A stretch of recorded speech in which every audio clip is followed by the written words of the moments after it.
Welcome back to another technical video. Today, I'll be going through your question, answering it, and hopefully finding that solution that you need. Guys, remember to stay just a little bit crazy, just like me, and hopefully find that resolution you're looking for.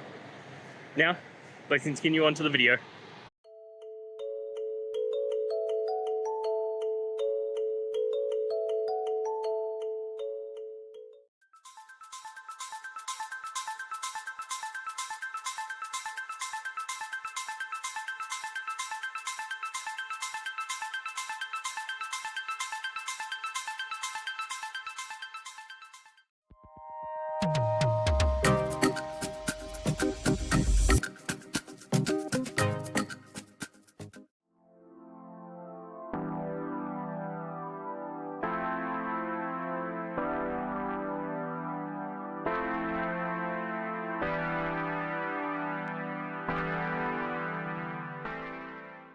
And that's it, guys.